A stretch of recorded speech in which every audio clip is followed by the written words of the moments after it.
मित्रों नमस्ते प्रणाम। आप देख पा रहे हैं सुहावल समाचार अयोध्या।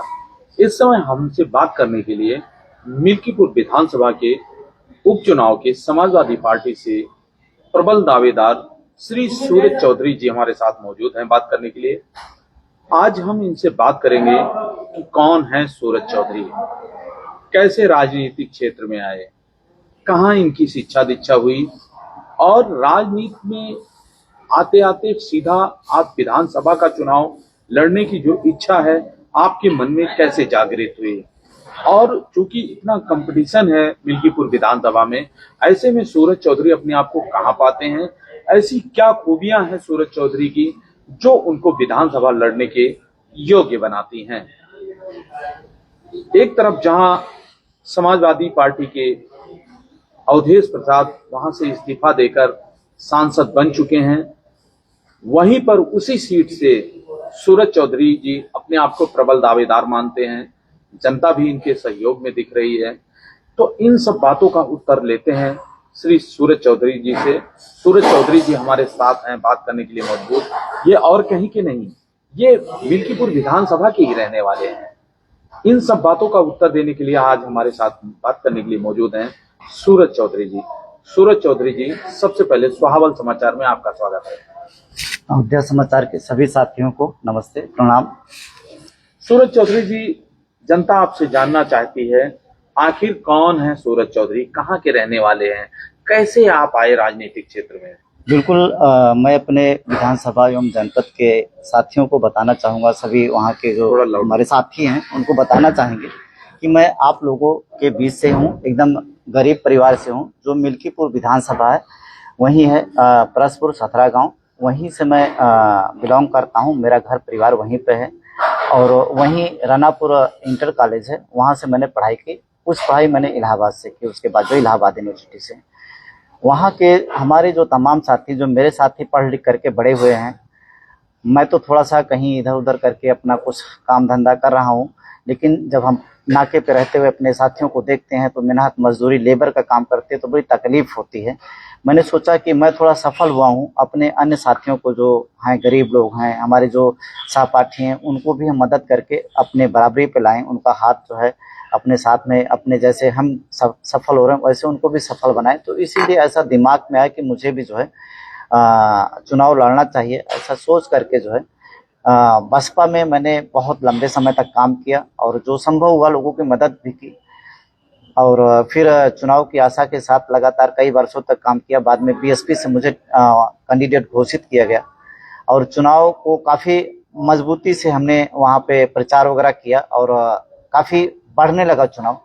तो वहाँ के जो दो दल थे, जो बड़े दल थे, वो नाम नहीं लेंगे हम, उनको लगा कि हमारा जो समीकरण वो खराब कर सकते हैं, ये काफ़ी मजबूत कैंडिडेट हैं। चूँकि लोकल का मुझे बहुत अच्छा सपोर्ट मिल रहा था, उसकी वजह से वो लोग घबराए और मेरे टिकट को षड्यंत्र के तहत कटवा दिया और बाद में फिर मजबूरी में मुझे जो है दूसरे दल में जो जा करके किसी की मदद करना पड़ा। जिसकी मदद किया उन्होंने आश्वासन भी दिया कि हम आपको चुनाव लड़ने का मौका देंगे, लेकिन मौका तो नहीं मिल रहा मुझे।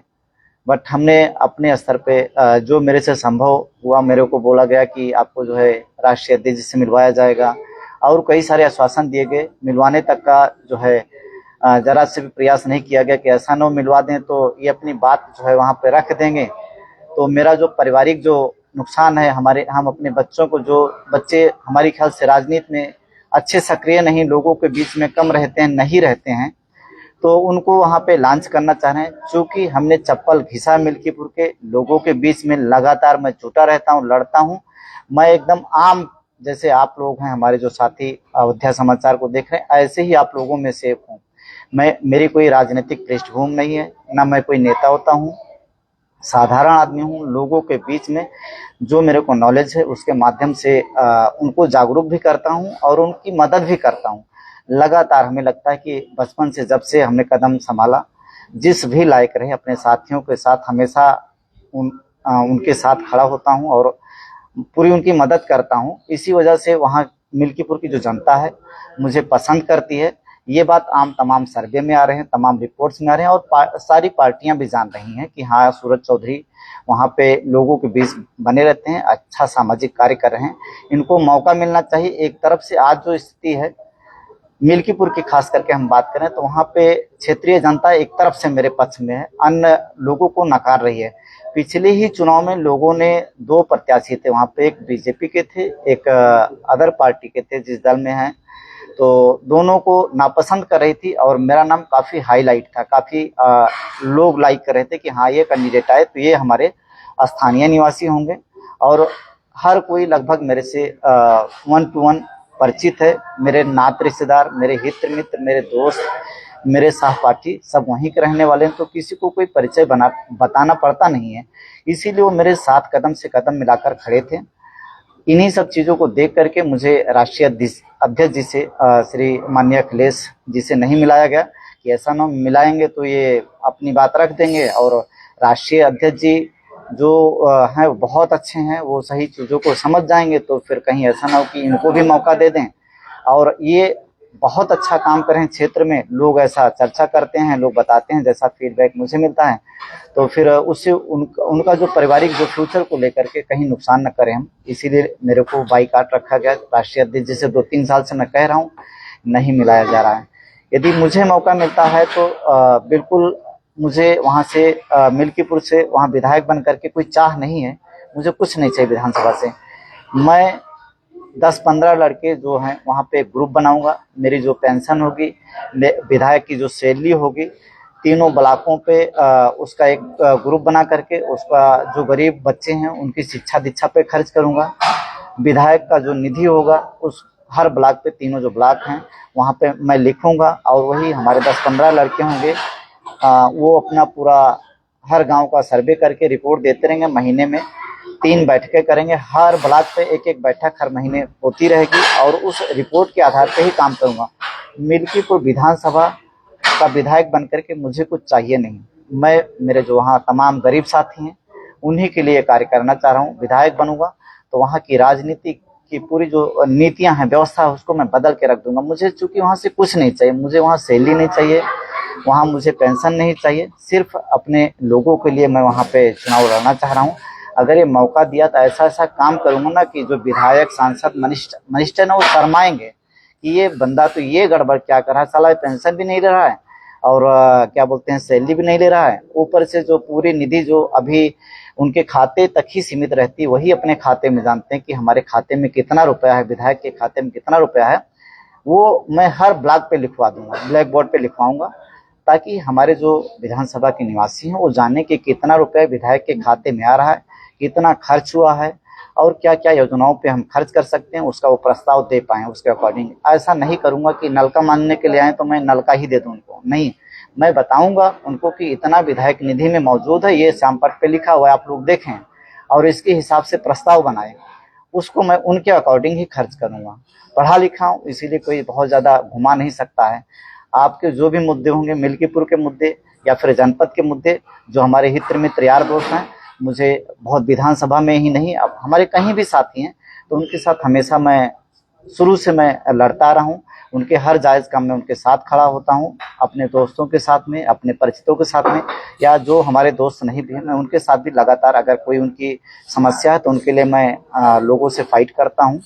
इसी वजह से लोग वहाँ मुझे लाइक करें, और आशा है कि माननीय राष्ट्रीय अध्यक्ष जी के पास मेरी बात पहुँच चुकी है, और मुझे आशीर्वाद राष्ट्रीय अध्यक्ष का मिल सकता है, ऐसा पार्टी कार्यालय में और जनपद में यहाँ पर भी चर्चा है।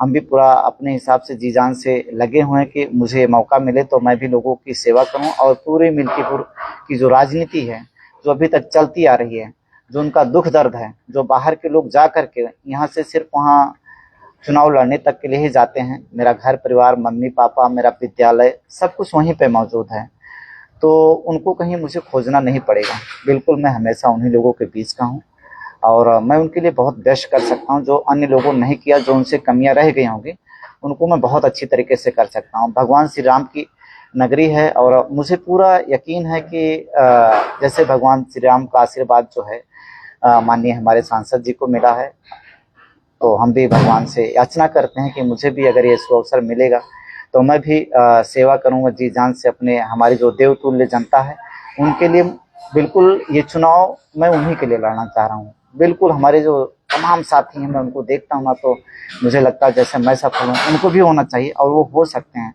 लेकिन यहाँ चुनाव तक ही लोग मतलब रखते हैं और स्वार्थ में डूबे हुए लोग हैं। चुनाव जीत गए यहीं तक, मुझे चुनाव से कोई लेना देना नहीं। एक बारी विधायक बनूंगा उसके बाद लोग कहेंगे कि यार तुम ये कर क्या रहे हो, सब बंद करो।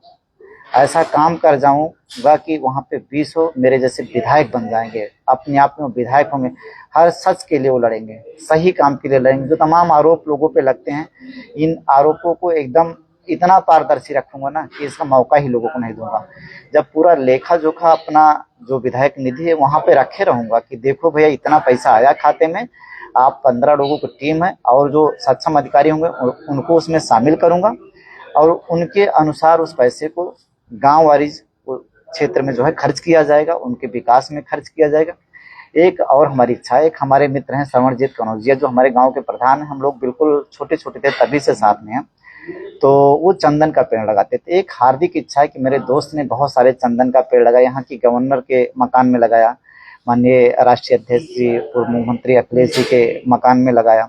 तो पूरी विधानसभा में हर घर में 2 चंदन का पेड़ लगाने का एक बहुत एक अहम चीज है, क्योंकि ये जो चंदन का पेड़ हम लगाएंगे ये मेरे न रहने के बाद भी मेरी निशानी रहेगी। लोगों के दिल में जगह बनाने के लिए अगर ये मुझे मौका मिलेगा, विधानसभा के लोग मुझे अवसर देंगे, तो अगर मैं विधायक बनता हूं तो 2 चंदन के पेड़ प्रत्येक घर में और अपने हाथों से ही लगाऊंगा। उसके लिए मैं पूरा टाइम विधानसभा को समर्पित कर दूंगा। मुझे कुछ भी नहीं चाहिए, मैंने अपनी पूरी जिंदगी जी ली है। जितने संसाधन लोग यूज करते हैं, जिसके लिए तप करते हैं, तपस्या करते हैं माँ बाप के आशीर्वाद से, वो मुझे बहुत कम उम्र में, मुझे लगता है कि आज के 15 साल पहले ही सब कुछ गाड़ी घोड़ा रुपया पैसा जितना चाहिए नौकर चाकर वो सब मुझे मिल गया है। विधानसभा जीत करके मुझे अपना पेट नहीं भरना है, मेरा पेट जो है पूरी तरीके से भरा हुआ है। सब जो जानते हैं वो जानते हैं कि हम कैसे हैं। अपने जो वहाँ के निवासी हैं, जो वहाँ के जरूरतमंद लोग हैं, ये चुनाव सिर्फ हम अपने उन्हीं साथियों के लिए ही लड़ना चाह रहे हैं। एकदम दिमाग में ठान लिया है कि अगर साथियों ने मुझे मौका दिया तो कोई कोर कसर हम छोड़ेंगे नहीं। अभी आज मैं कई सारा इंटरव्यू देख रहा था जहाँ पे रोडों की कुछ समस्याएं थी, ये चिरौली गांव की थी, तो वहाँ देखा इतना कचरा। तो बाहर के लोग चुनाव लड़ करके जो है वहां से चले जाते हैं, तो उनको कोई मतलब तो रहता नहीं, इसीलिए उन समस्याओं को वो नहीं समझ पाते हैं। उनके पाँव में कभी कांटा नहीं गड़ा तो क्या जाने वहाँ विधानसभा की क्या तकलीफ है। ऐसे खलिया वलिया की समस्या क्या जानेंगे, चुनाव तक ही जानते लोग। खलिया मैंने देखा हुआ कैसी उसकी दुर्दशा है। पिछले ही चुनाव में जब मेरा चुनाव चढ़ा था, खलिया के हजारों बच्चे मेरे साथ रात दिन एक किए थे कि भैया को इस बारी विधायक बनाया जाएगा। खास बात यह है कि विधानसभा कमेटी को मैंने साथ में नहीं लिया और कम से कम 2000 लोगों का, करीब 200 गाड़ियों का काफिला लेकर निकल लिए हम। पूरा मिल्कीपुर में एकदम हाहाकार मच गया। सामने वाले को लगा कि बिना विधानसभा कमेटी को लिए ही सूरज चौधरी चुनाव अकेले लड़ेंगे। ऐसा देख करके तमाम षड्यंत्र मेरे खिलाफ होने लगे और आखिरी में मेरा जो है टिकट कटा दिया गया और जो है लास्ट में जो है मजबूरी में हमें इधर उधर भटकना पड़ रहा है। और जब से टिकट कटा, राष्ट्रीय जो हमारे माननीय सांसद जी श्री अवधेश प्रसाद जी, मैं इनके साथ लग करके इनके साथ दिन रात मैं उनकी मदद कर रहा हूँ। इनको जिताने में जो भी चुनाव लड़ते सहयोग कर रहा हूँ। जो इनका दिशा निर्देश होता है पार्टी के द्वारा जो दिया जाता है, मैं उस पर बिल्कुल इनके साथ कदम से कदम मिला के इस आशा के साथ चल रहे थे कि ये जो चुनाव होगा कभी ऐसी स्थिति बनती है तो मुझे लड़ाएंगे। लेकिन अभी क्या बोलें, जो है अपने बच्चों को लड़ाना चाह रहे हैं, ऐसी चर्चा मैंने सुनी हुई। अब बच्चे मैं क्या बताऊं, इनके कभी विधानसभा में गए नहीं और जाते भी नहीं, जाना भी नहीं चाहते। आज भी तमाम चर्चाएं हैं कि वो फोन तक नहीं उठाते। अगर किसी को यकीन ना हो और उसके पास नंबर हो तो 3 मोबाइल नंबर ले लीजिए और उनको फोन कर लीजिए, तीनों से अलग अलग। तुरंत मत करिए, कुछ देर बाद करिएगा, फोन उठेगा भी नहीं। एक आध को उठ गया तो उठ गया, लेकिन 3 के तीनों नहीं उठेंगे और ना ही उस पर आपको बैक कॉल आएगा। ऐसी आम चर्चा है और मेरा भी अनुभव ऐसा ही रहा है कि फोन नहीं उठना यह सबसे बड़ी बीमारी है। माननीय मंत्री जी बहुत अच्छे हैं, लेकिन अब जो प्रोजेक्ट करें जिसको, उनका हिसाब किताब विधानसभा में अच्छा है नहीं, बिल्कुल नहीं अच्छा है। ये आम चर्चा है। मैं समाजवादी पार्टी का एक सैनिक हूँ। जो भी उनका निर्देश होगा माननीय राष्ट्रीय अध्यक्ष का, उसके अनुसार ही मैं काम करूंगा। अगर आदेश मिलेगा चुनाव लड़ना है तो मैं लड़ूंगा, नहीं तो मैं बिल्कुल एक कार्यकर्ता की हैसियत से लग करके क्षेत्र में काम कर रहा हूँ, करता रहूंगा। लेकिन हार्दिक इच्छा ये है कि जिसको भी टिकट दिया जाए, जरूरी नहीं कि वो सूरज चौधरी हों। मेरे साथ में एक ओपी पासवान जी हैं, विद्याभूषण पासी जी हैं, राम सुमेर जी हैं और एक अजय जी हैं। तो किसी को भी टिकट दिया जाए लेकिन सीट जीता जाए, ये ही मेरी हार्दिक इच्छा है कि जीतने के लिए दिया जाए। मतलब ऐसा ना हो कि इतनी बड़ी हम लोगों ने रात दिन एक करके और माननीय मंत्री जी को चुनाव जिताया हुआ है। आज जो एमपी हैं, डिप्टी स्पीकर के लिए उनकी चर्चा चल रही है। कहीं अगर ये चुनाव हार गए तो हम लोग की मेहनत जो है उस पर काला टीका लग जाएगा, मतलब फीका हो जाएगा। मीडिया वाले इसको हाथों हाथ गंदगी फैलाएंगे। इसलिए हम लोग नहीं चाहते कि माननीय मंत्री जी के परिवार से कोई चुनाव लड़के गलती से हार जाए तो पार्टी जो हम पूरे इतने जश्न मना रहे हैं ना, उस जश्न पे जो है एकदम थोड़ा सा हल्कापन आ जाए, लोग हमारा मजाक उड़ाएं। देखो इस बारी तो जीत गए थे, तुक्का लग गया था, भगवान की कृपा हो गई तो आप जीत गए, इस बारी देखो आपकी औकात बता दी गई। तो ये लोगों को कहने का मौका ना मिले, इसलिए हमारी हार्दिक इच्छा है कि उनके परिवार को छोड़ कर करे। जरूरी नहीं कि सूरज चौधरी ही चुनाव लड़े, 3-4 कैंडिडेट हैं, अच्छे हैं लोग जो कार्यकर्ता हैं समाजवादी के, उनको चुनाव लड़ाया जाए। जिसको भी पार्टी टिकट देगी हम लोग रात दिन लग करके उसको चुनाव जिताने का काम करेंगे। सूरज चौधरी जी, आपने एक सांस में पूरी बात रखी और बहुत मजबूती से बात रखी। मित्रों, ये सूरज चौधरी जी हैं, मिल्कीपुर विधानसभा के रहने वाले हैं। होने वाला मिल्कीपुर विधानसभा का जो उपचुनाव है, उस उपचुनाव में ये समाजवादी पार्टी की तरफ से प्रबल प्रत्याशी हैं। हम इनको प्रबल प्रत्याशी इसलिए कह रहे हैं क्योंकि पिछले चुनाव में कुछ चीजों को इन्होंने बचाया है, कुछ चीजों को इन्होंने ओपनली कहने से बचा है। ये जो पिछला जो चुनाव था, जो विधानसभा का चुनाव था, जिसमें सांसद जी जो इस समय है अवधेश प्रसाद जी, उस चुनाव में उन्होंने चुनाव जीता था। उस चुनाव में ये बहुजन समाज पार्टी से प्रत्याशी थे सूरज चौधरी जी। और सूरज चौधरी की चर्चा पूरे जनपद में, पूरे मंडल में थी, क्योंकि जब इनका काफिला चलता था तो जो गाना है तो इनके गाने पे काफिले पर सटीक बैठता था कि जब इनका काफिला फॉर्च्यूनर का चलता था तो ये दिखने में तो बहुत सरल के दिख रहे हैं, लेकिन उस समय इनकी चर्चा जो एकदम राजा भैया और ब्रिजभूषण की तरह हो रही थी कि ये सूरज चौधरी आखिर है कौन। तो हम इनका इंटरव्यू उस समय लेना चाहते थे, लेकिन समय अभाव के चलते नहीं ले पाए। बाद में इनका टिकट कटवा के दूसरे किसी को दे दिया गया, जो कि एक इस भाषा में कहा जाए कि डमी कैंडिडेट बोलेंगे तो, अगर मेरे डमी कैंडिडेट बोलेंगे तो ठीक रहेगा, क्योंकि मुझे जो लगता है वो टक्कर दे भी नहीं पाए, इसलिए डमी कैंडिडेट। अगर सूरज होते तो वहां पर मामला कुछ और होता। हम आपसे इस पॉइंट पर जानना चाहेंगे, आपने सारी बातें तो बता दी, आपका टिकट कटवाया कौन? क्योंकि राजनीति में स्पष्टवादी होना बड़ा जरूरी है।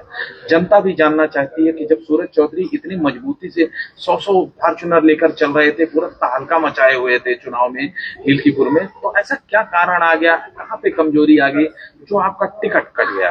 किसने कटवाया? देखिए, टिकट कटवाने के पीछे तो चर्चाएं कई लोग की थी, लेकिन हम किसी एक व्यक्ति को हम कुछ कहने की स्थिति में नहीं है। बट यह है कि अगर मैं बसपा से चुनाव लड़ता तो जिसके साथ हम आज हैं वो 14,000 के अंतराल से बीजेपी को चुनाव हराते हैं। और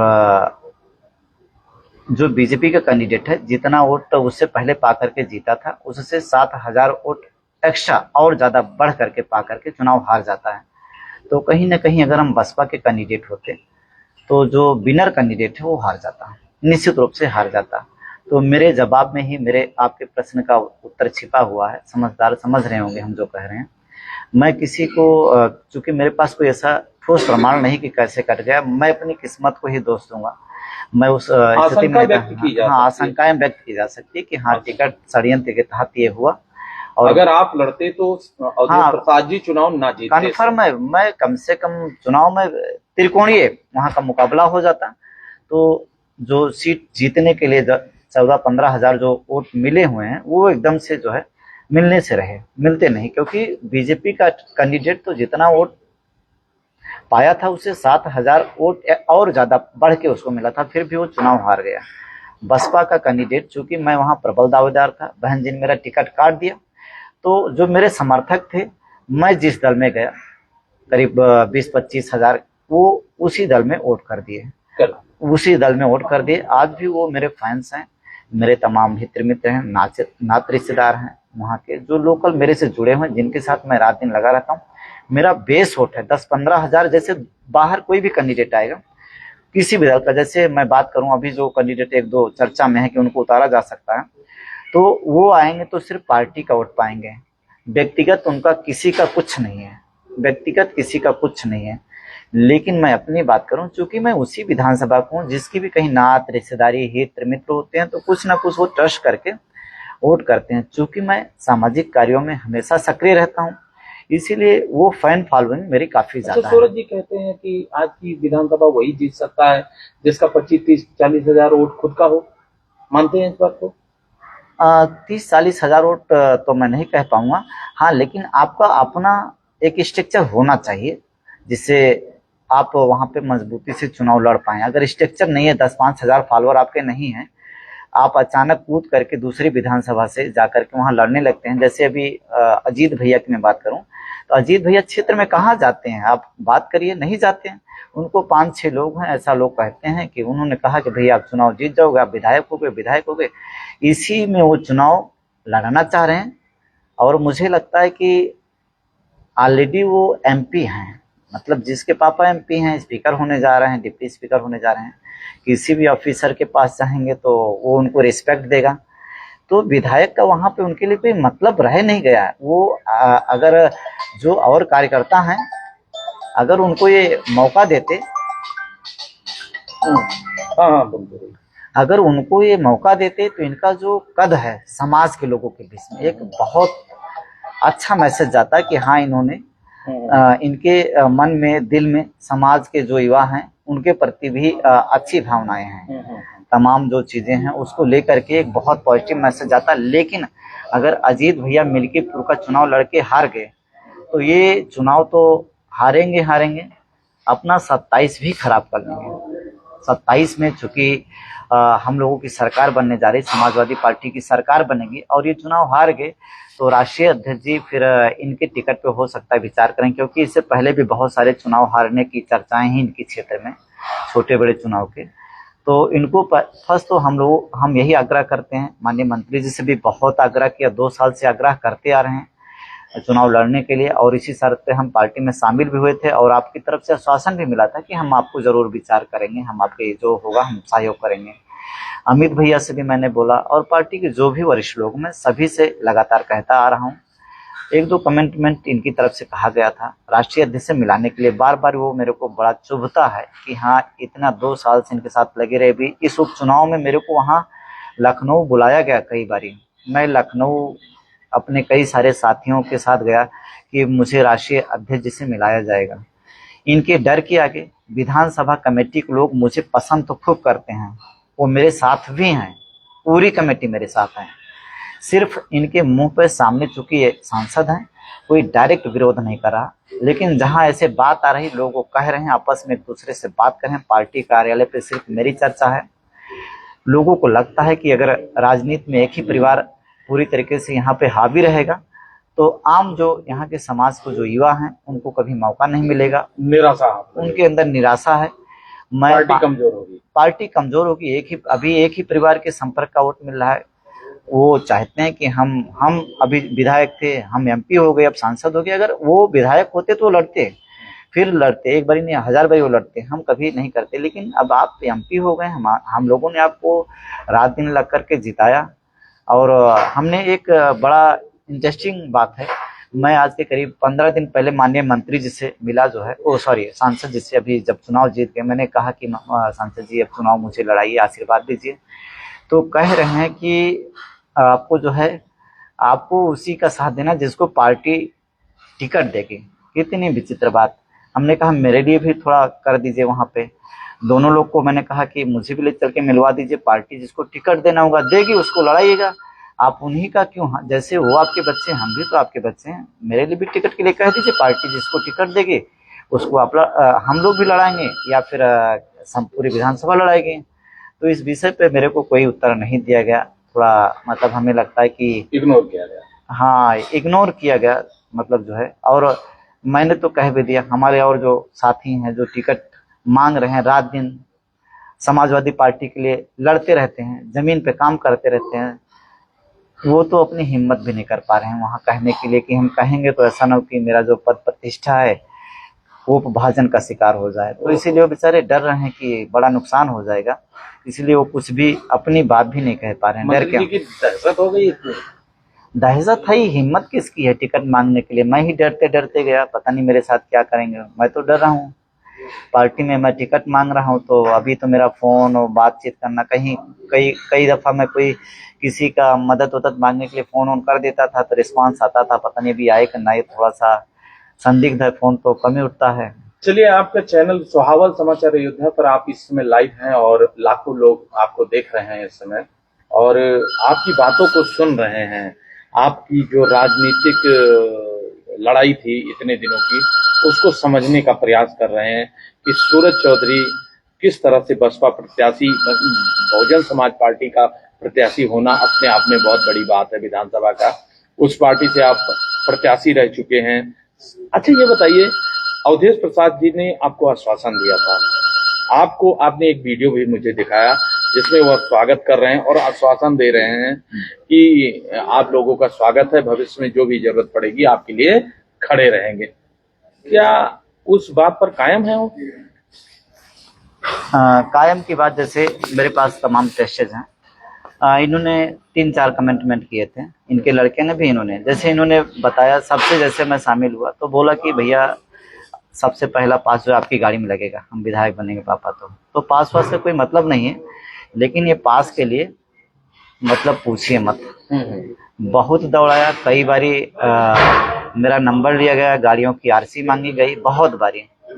अच्छा, जरूरत क्या थी, विधानसभा में लोगों के बीच में जाना रहता था तो गाड़ी का टोल वो लोग कटता था, तो मैंने इनको बोला कि भैया पास अगर हो रहा तो बहुत अच्छी चीज आप करवा दीजिए, लेकिन उन्होंने नहीं कराया। अब उस पर बात करके राजी नहीं है, अभी विधानसभा जाएंगे तो कराएंगे, तभी कराएंगे, अभी कराएंगे तभी कराएंगे, ऐसे मुझे सारे की हिस्ट्री है मेरे पास में। इनसे अगर अयोध्या समाचार या जो मित्र हों मुझे देख रहे हो, पूछना चाहें तो पूछ भी लीजिएगा कि सही गलत क्या है, क्या सूरज चौधरी जी को आपने पास का आश्वासन दिया था, नहीं दिया। तो एक तो सबसे बड़ा इन्होंने मेरे साथ ये गड़बड़ किया। ऐसे 2-3 चीजें और हैं, हमें लगता है कि पर्सनल चीजें हैं, जैसे वो कहना मुझे मतलब कहिए अगर कह रहे हैं। हाँ, मुझे लगता है कि चीजें नहीं ठीक लगती। पास था, ऐसे 2-3 काम इन्होंने कमेंटमेंट किए, कुछ भी नहीं किया मैंने। जैसे राष्ट्रीय अध्यक्ष जी से मिलाने की बात हो, मैंने इनको कम से कम 200 बारी बोला होगा, 200 से ऊपर बोला होगा मैंने। और कई बारी मुझे लखनऊ बुलाया गया, वहाँ रुके भी रात में हम। आप समझ सकते हैं कि इनके पास बंगला है और तमाम व्यवस्था है, हम लोग जाते हैं वहाँ किराए पे रहते हैं। 4-6 लोग को लेके गए थे और उनको भी आशाएं थी कि अभी राष्ट्रीय अध्यक्ष जी मिलेंगे, तो उस आशा के साथ गए, लेकिन हम अपने राष्ट्रीय अध्यक्ष जी से एकदम बिल्कुल नहीं मिल पाए और आज तक नहीं मिल पाए। खास बात यह मलाल है इस बात का, चूंकि मंत्री जी ने नहीं मिलाया तो मलाल तो रहेगा, और अभी भी हम अपने राष्ट्रीय अध्यक्ष से मिल नहीं पाए। हार्दिक इच्छा है, युवा है कि हम अपने राष्ट्रीय अध्यक्ष को सामने से देखें, पास से महसूस करें, तो इनसे आशाएं थी, लेकिन पता नहीं क्यों नहीं किया इन्होंने, ये तो यही जाने। लेकिन इन्होंने नहीं मिलाया और बहुत बारीक कहा मिलाया। अच्छा, ये बताइए सूरज जी, आपने इनको विधानसभा जिताया और वहाँ की जनता का रिस्पांस इनके प्रति क्या है, वहाँ पे विकास का रिस्पांस क्या है, क्या ये विकास को गति दे पाए, इन लोगों को जो आश्वासन दिए थे उस पर ये कायम रह पाए? देखिए, इनको पूरा कार्य करने का मौका नहीं मिला है, अगर मिलता तो शायद काफी कार्य कर रहे हैं। पहले भी क्षेत्र में बहुत लोगों के लिए काम किए भी हैं, लेकिन जो अधूरे कार्य होंगे, अगर मौका मिलता है तो हम लोग उसको पूरा करेंगे। पूरा कार्य, चूंकि इनको कार्यकाल का मौका नहीं मिला, इसीलिए पूरा कार्य के लिए हम कोई ऐसा भी कुछ कह नहीं सकते। काफी सारे काम किए भी होंगे, चूंकि क्षेत्र में माननीय मंत्री जी ही जाते हैं, वो विस्तृत यही बता पाएंगे क्या क्या काम किए हैं। लेकिन चलिए और सवालों पर आप ये तो आपकी हो गई व्यक्तिगत बात, आप समाजवादी पार्टी से लड़ना चाहते हैं, उन्होंने आपको सपोर्ट नहीं किया, आगे आप वहां से लड़ना चाहते हैं और भी तमाम बातें आपने अपनी रखी मन की बातें के जो अपने वादों पर खरा नहीं उतरे। इसी एमपी बनने के बाद, सांसद बनने के बाद जो इसमें ट्रेंडिंग में पूरे विश्व में चल रहे हैं अवधेश प्रसाद, अयोध्या की जो यहाँ मुद्दों को उठा रहे हैं, अयोध्या की राम पथ में ये दिक्कतें हैं, वहाँ की गलियों में पानी भरा है, वहाँ कीचड़ है, क्या इन मुद्दों से आप उनकी बातों से सहमत हैं?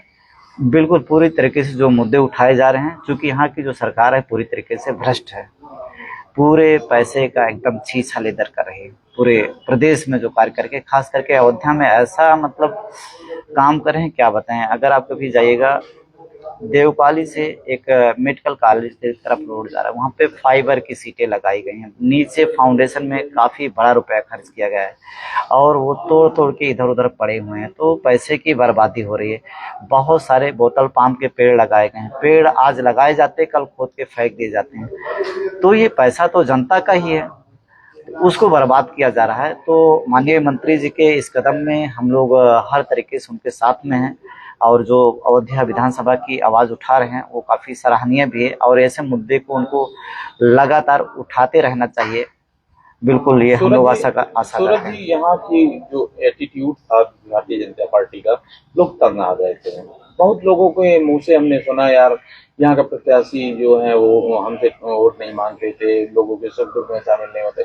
लोगों ने परेशान होकर अवधेश प्रसाद को जिता दिया, यहाँ तक कि जिताने में राम भक्त भी शामिल थे जो जनता का उसमें है। ऐसे में अवधेश प्रसाद जब किसी चैनल के डिबेट में जाते हैं तो जय श्री राम नहीं बोलते हैं, जय सिया राम नहीं बोलते हैं।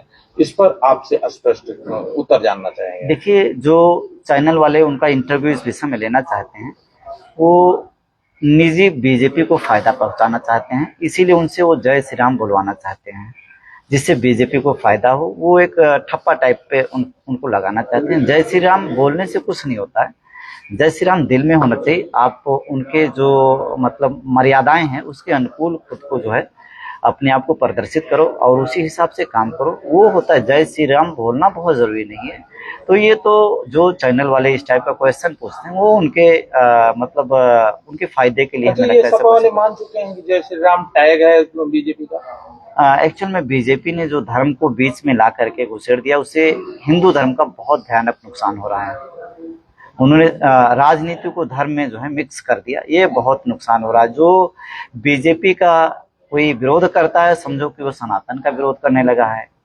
जो किसी मतलब ऐसे तमाम चीजों को इन्होंने डाल दिया है, कितना नुकसान कर रहा है, आपस में वैमनस्यता पड़ रही है। ये तो देश को तोड़ रहे हैं, बीजेपी वाले देश को तोड़ने का काम करें। विकास के नाम पे कभी इनसे चर्चा करिए तो बात करके नहीं राजी, ये सिर्फ मन की बात करते थे। इसीलिए मोदी जी का चेहरा आप देखिए कैसे हो गया, उतर गया है। अच्छा, आनंद सेन जी अभी एक कार्यक्रम मिले थे वो हमको, तो उनसे हमने कहा कि अवधेश जी जो जय श्री राम नहीं बोलते हैं, इसका रीजन क्या है?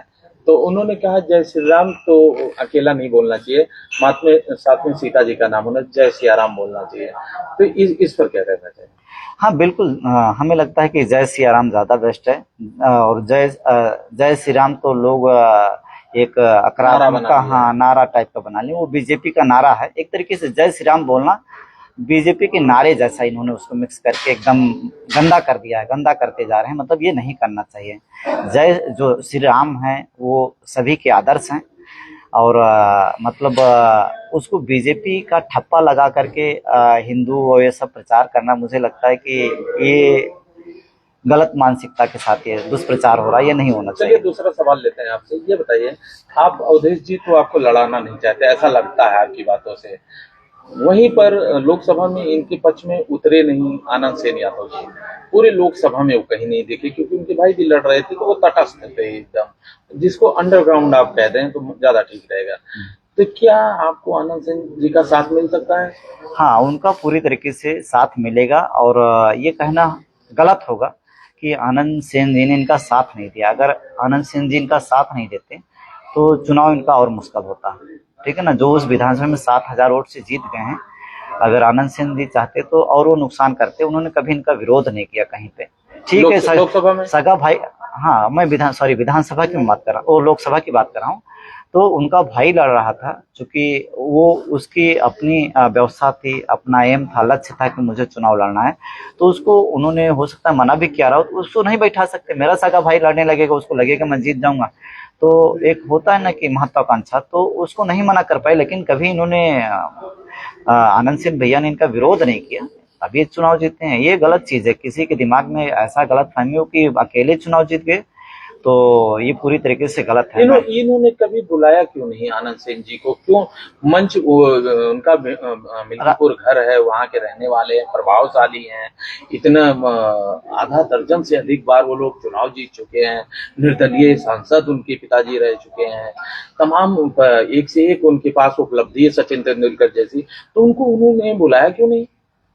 बिल्कुल, मैं जहां तक समझता हूँ, एक चर्चा मैंने सुनी हुई, बहुत मतलब वहाँ के भरोसेमंद जो लोग हैं उनके माध्यम सुनी, कि जिस दिन माननीय राष्ट्रीय अध्यक्ष जी का मिल्कीपुर विधानसभा 5 नंबर पे कार्यक्रम था, तो आनंद सिंह जी भैया जो मंत्री जी हैं, तो वो तैयार होकर बैठे हुए थे कि किसी का फोन आए तो ये उस कार्यक्रम में जाएं।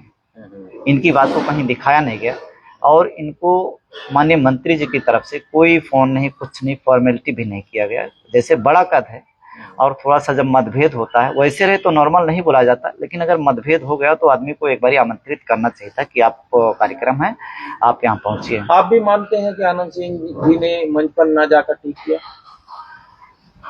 चूंकि बिना बुलाए अगर जाते, ऐसा फोन ऑन करने के लिए पूरा इनका टीम बैठा हुआ था, मैं जहां तक जानता हूं, लेकिन इन लोगों ने फोन नहीं किया उनको, इसीलिए वो नहीं गए। तो अगर आपको रिस्पेक्टली बुलाया नहीं जा रहा किसी काम में, अगर आपको निमंत्रण नहीं दिया जा रहा, तो वो तो अपनी तौहीनी होगी, फिर तो आपकी बेइज्जती होगी अगर आप जाते हैं।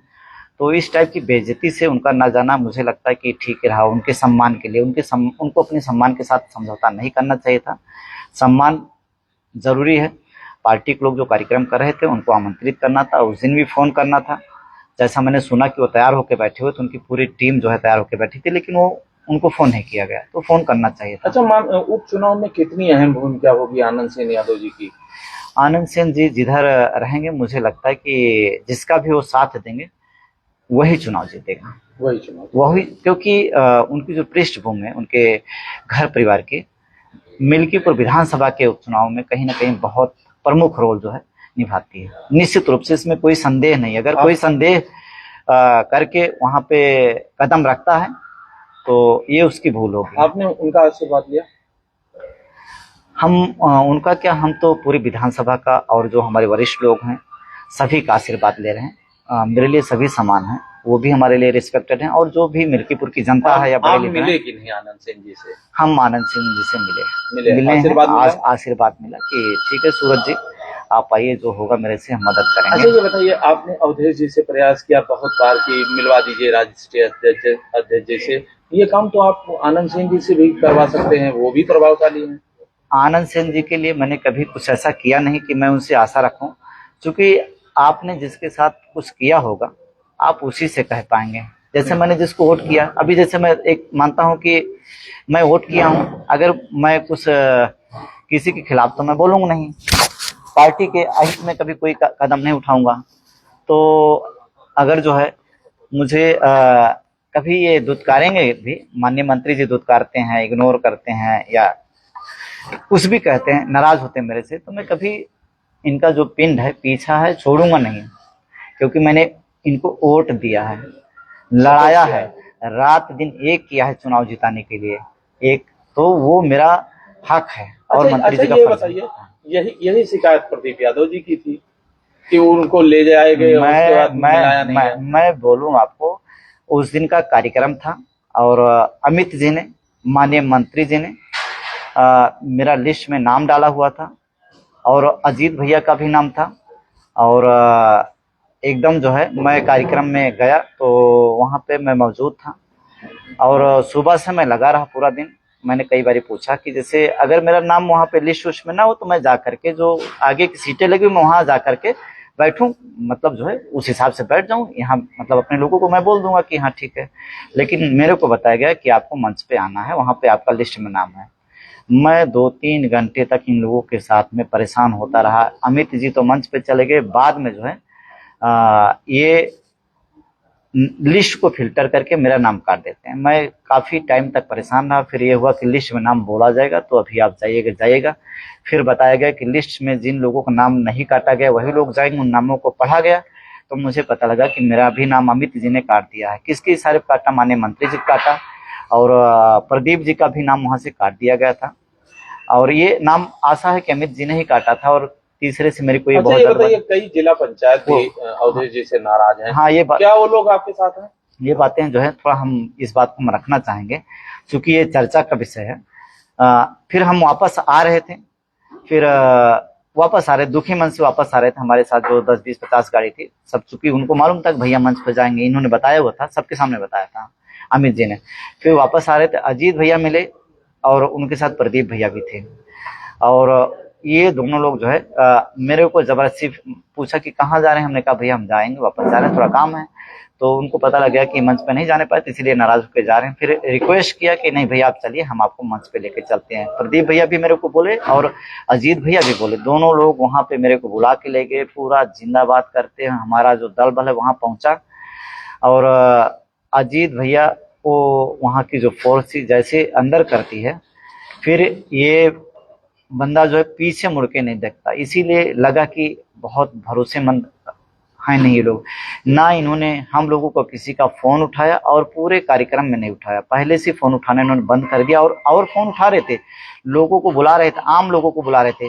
फिर प्रदीप भैया और हम दोनों लोग और हमारा पूरा 100-200 लोगों की जो टीम थी एकदम दुखे मन से आ गए। थोड़ा प्रदीप भैया को मैं एक रिक्वेस्ट करना चाहूँगा अयोध्या समाचार के माध्यम से, वो लोगों को, कुछ लोग जो उनके साथ बुरा किए हैं, जिन्होंने उनको बेइज्जत किया, उनको गाली वाली दे रहे हैं, तो उनसे निवेदन है कि गाली ना दें। लेकिन चूंकि उस गाली के पीछे की जो वजह है, जब हम लोग आपको बताएंगे तो आपको खुद भी तकलीफ होगी। मंच पे उनके भारी समर्थक प्रदीप जी के मौजूद थे और इनको नहीं जाने दिया गया। बंदे ने पीछे मुड़ के तक नहीं देखा, सुना नहीं, आवाज मारते रह गए वो भी और हम भी।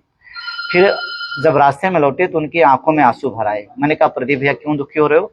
कहीं सूरज भैया चलो अब यहाँ पे हम कभी नहीं आएंगे। ऐसे लोगों के ऊपर मैंने भरोसा करके गलती किया तो उनके साथ तो धोखा हुआ है, दुख मुझे भी उसी टाइप का हुआ है। लेकिन मैंने अपने आप को कंट्रोल किया, चूंकि बेइज्जत किया उन लोगों ने, जानबूझ के बेइज्जत किया। जैसे या तो किसी को ना बुलाते, हम लोगों से एकदम नॉर्मल एक एक आम आदमी को बुला ले रहे थे। अमित भैया आ रहे थे, अमित भैया इतने मतलब गलत तरीके से बिहेव कर रहे थे, ऐसे थोड़ी दूर पे खड़े थे हम लोग, अमित भैया बोलते रहे और वो सुन नहीं रहे थे।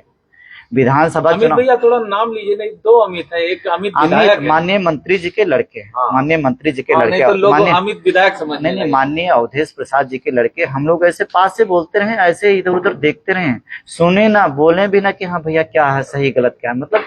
मतलब चुनाव लड़ना था, जब मेरा वोट चाहिए था, मेरा समर्थन चाहिए था, तो अपने पिताजी के साथ मुझे मंच पे ले जाके खड़ा किया, जिंदाबाद और सब कराए। और क्या बोलते हैं, जब मतलब निकल गया तो मुझे दूध में मक्खी समझा मतलब जो है। तो मैं तो कहूंगा विधानसभा के लोगों से, अपने जो मित्रगण हैं, कि भरोसा करिए। ऐसा नहीं भरोसे पे दुनिया टिकती, मंत्री जी का भरोसा कर सकते हैं, लेकिन जो जनरेशन इनसे आ रही वो थोड़ा सा, अगर मंत्री जी का बस चलता तो मुझे लगता है वो टिकट मुझे दिला भी देते या फिर मुझे मंच पे जरूर बुलाते, वो अच्छे हैं। लेकिन इनकी मानसिकता थोड़ा सा अजीब से लगी मुझे। अब जो आदमी आंसू भर करके वहां से उल्टे वापस आएगा अपने 100 लोगों के साथ, तो उसके मुंह से फूल बरसेंगे। एक चीज और हम रिक्वेस्ट करना चाहेंगे, प्रदीप भैया माननीय वहाँ के जो जिला अध्यक्ष हैं उनका नाम ले रहे थे, तो दो चीजों में हम कहेंगे।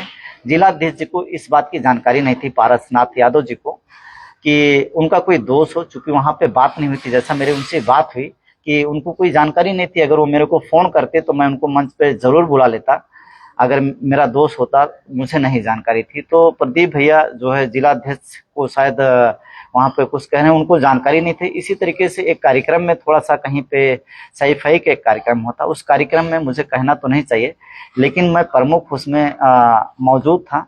मुझे मना किया गया था कि आप उस कार्यक्रम में आप नहीं जाएंगे।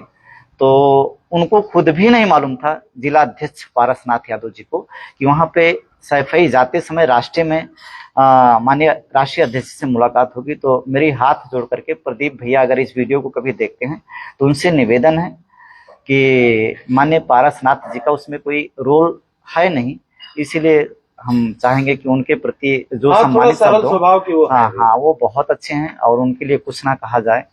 हम उनसे निवेदन करेंगे प्रदीप भैया से। और बाकी जो माननीय मंत्री जी का परिवार है वो तो बस इतने से समझ लीजिए कि हम दोनों भाई गए वहां पे मौजूद हुए, जैसे अजीत भैया अंदर चले गए और प्रदीप भैया की आंख में आंसू भर आई। तो फूल बरसेगा अगले के मुंह से, फूल नहीं बरसेगा। अकेले होते कुछ भी 2 थप्पड़ बुला के मार दो, लेकिन उनके साथ भारी भीड़ का हजूम था, करीब 100-150 गाड़ियां लेके वहां पहुंचे थे। तो खलेगा तो कुछ बातों को उत्तर और ले लेते हैं। तेज नारायण जी से कैसे रिश्ते हैं आपके? तेज नारायण भैया बहुत अच्छे हैं और उन्होंने आश्वासन दिया है मेरे लिए, टिकट के लिए 1-2 लोगों से बात भी किया है और वो बोल रहे हैं कि जहां जरूरत होगी तो हम आपका साथ देंगे, मदद करेंगे। फिरोज खान गब्बर जी से कैसे रिश्ते हैं आपके? फिरोज खान गब्बर जी से भैया मेरी मुलाकात है नहीं है, बातचीत 1-2 बारी फोन पे हुई है। चुनाव में मैंने उनकी मदद की है, उनके साथ रात दिन लगे रहे, लेकिन अपने टिकट को लेकर के मैं उनसे बात नहीं कर पाया हूँ। अनूप जी से कैसे रिश्ते हैं? अनूप भैया बहुत अच्छे हैं। अभी उस दिन पार्टी कार्यालय हम लोग प्रदेश वहाँ पे थे, प्रदेश कार्यालय पे, तो भैया से मिले हुए, तो वो लोग तो चाह रहे हैं कि मेरा टिकट हो जाए। उन्होंने जो पार्टी के वरिष्ठ मतलब पदाधिकारी हैं उनसे कहा। रुश्दी जी से कैसे रिश्ते हैं आपके? रुश्दी भैया से मेरी मुलाकात बहुत ज्यादा नहीं है, बातचीत है नहीं जी। चलिए, कितने जिला पंचायत आपके साथ हैं? एक्चुअल में जो वहाँ की लोकेलिटी है मिल्कीपुर की, जितने भी जिला पंचायत हैं वो सारे मेरे दोस्त हैं, तो अजीज दोस्त हैं। 4-5-6 जो भी है, 5-6 अदर भी जो विधानसभा के जिला पंचायत सदस्य हैं वो मेरे फ्रेंड है, वो जहाँ चाहेंगे वहां जाने के लिए तैयार हैं। मिल्कीपुर विधानसभा में कितने प्रधान होंगे जो आपके समर्थन में? मैक्सिमम मेरे समर्थन में है, मैक्सिमम है। मंत्री जी मिल्कीपुर की जनता से कुछ कहना चाहते हैं? बिल्कुल, मिल्कीपुर की जनता से कहना चाहते हैं कि साथियों, अगर मैं कैंडिडेट बन करके वहां पे आता हूं तो मैं ये चुनाव अपने लिए नहीं लड़ना चाह रहा हूं। आपके दुख दर्द से मैं खूब बढ़िया से वाकिफ हूँ। जो भी कुछ करना चाह रहा हूँ मैं सिर्फ आप साथियों के लिए करना चाह रहा हूँ।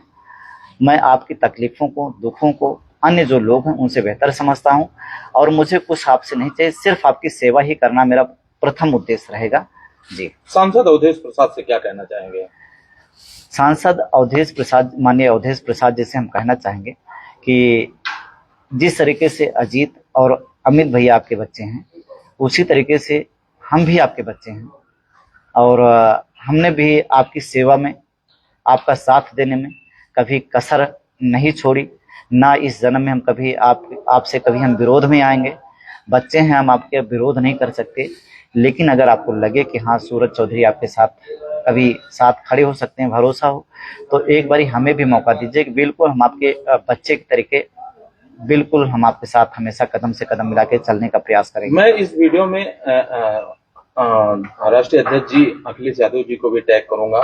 इस वीडियो के माध्यम से उनको भी क्या कहना चाहेंगे?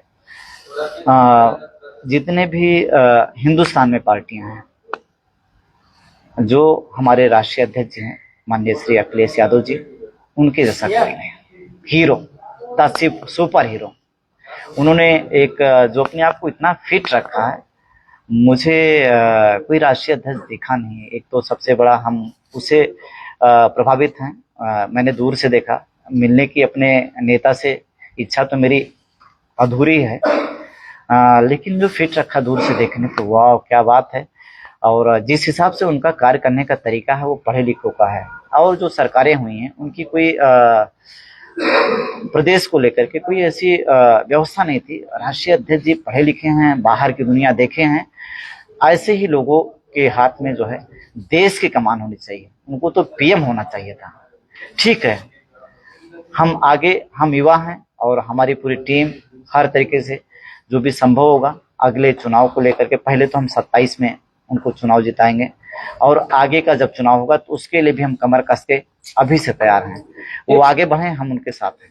एक सवाल और आपसे, आखिरी सवाल है, अगर आपको टिकट नहीं मिलता है, अजीत को ही टिकट मिलता है या किसी थर्ड को, तो उस समय क्या रोल होगा आपका? अगर मुझे टिकट नहीं मिलता है तब मैं अजीत भैया के साथ, जैसे मंत्री जी की सेवा में रात दिन लगा हुआ था, उसी तरीके से पार्टी में बन करके और उनके साथ में हम लगे रहेंगे। मलाल रहेगा आपको? ताजन्म मुझे मलाल रहेगा कि मेरा जो फ्यूचर है अंधेरे में अगर हुआ है तो एक परिवार विशेष की वजह से हो गया है। उन्होंने मेरी करियर को डुबो दिया है। बहुत बहुत धन्यवाद सूरज चौधरी जी। ये थे श्री सूरज चौधरी जी, समाजवादी पार्टी से मिल्कीपुर विधानसभा में होने वाले उपचुनाव के लिए प्रबल प्रत्याशी श्री सूरज चौधरी जी अपनी बातों को रख रहे थे, अपनी बातों को ये आम लोगों तक पहुंचाने का प्रयास कर रहे थे कि किस तरह से उनके साथ छल हुआ, किस तरह से इनके साथ धोखा हुआ, किस तरह से इन्होंने त्याग तपस्या करके सांसद का चुनाव जिताया और सांसद अवधेश प्रसाद जी वादा करके भी मुकर गए और आज वो सूरज चौधरी के कंधों पे कंधा मिलाने का जो वचन दिए थे नहीं मिला रहे हैं। कंधा तो छोड़िए, अब तो नजर भी नहीं मिला रहे हैं। यहाँ तक कि इन्होंने अखिलेश यादव जी से भी इनको मिलने नहीं दिया, नहीं मिलाया, तमाम उन बातों से मुकर गए। पारसनाथ यादव जी के विषय में इनका कहना है कि वो अच्छे व्यक्ति हैं, उनको कुछ चीजों की जानकारी नहीं होती, अगर कुछ चीजें कोई उनका विरोध कर रहा है तो गलत कर रहा है, नहीं करना चाहिए। और तमाम उन बातों को इन्होंने रखा है। आप लोग वीडियो देखिए, वीडियो में क्या सही है क्या गलत क्या है कमेंट करके जरूर बताइए। अगर वीडियो पसंद आता है तो आप लोग शेयर जरूर करिए। बहुत बहुत धन्यवाद सूरज चौधरी जी, बहुत बहुत तमाम श्रोताओं का, लाखों श्रोता जो हमको देख रहे हैं सभी को धन्यवाद।